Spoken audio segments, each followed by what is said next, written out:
निक, जिसके पास हाथ नहीं थे, पैर नहीं थे, लेकिन एक चीज थी जो किसी से कम नहीं थी, और वो थी निक की हिम्मत। निक जब पैदा हुआ तो उसके ना हाथ थे, ना पांव थे, कुछ भी नहीं था। जब उसके बाप ने उसे देखा तो उसके होश उड़ गए, और महीनों तक उसकी माँ ने उसे गोद में नहीं लिया था।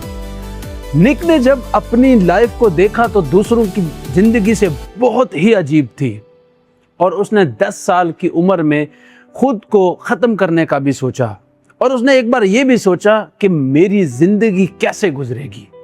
फिर एक रात निक ने एक आर्टिकल पढ़ा, और वो आर्टिकल एक डिसेबल इंसान का था।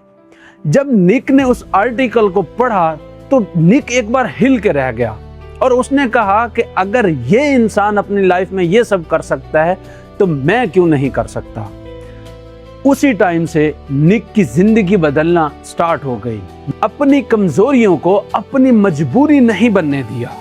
निक फिर यूनिवर्सिटी में गया और उसने रियल एस्टेट और फाइनेंस में डबल डिग्री हासिल की, और 17 साल की उम्र में एक स्कूल में स्पीच की, और उस स्पीच को सुनते हुए लोग रो पड़े थे, क्योंकि उस स्पीच में उसका दर्द था, उसकी फीलिंग्स थी जो उसने लोगों के सामने रख दी थी। निक अब तकरीबन 50 मुल्कों में जा चुका है और 2000 से ज्यादा बार स्पीचेस कर चुका है लोगों के सामने, और वो लोगों को एक बात समझाता है कि कभी भी तुम किसी भी मुश्किल हालात में आ जाओ ना, तो कभी भी तुमने गिव अप नहीं करना।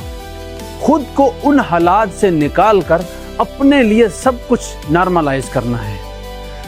निक ने एक बार कहा था कि अगर मैं फेल होता हूं तो मैं दोबारा शुरू करता हूं, अगर मैं दोबारा फेल होता हूं तो मैं फिर से शुरू कर देता हूं। और सोचो, उस बंदे के हाथ नहीं है, पैर नहीं है, लेकिन फिर भी वो रुका नहीं है।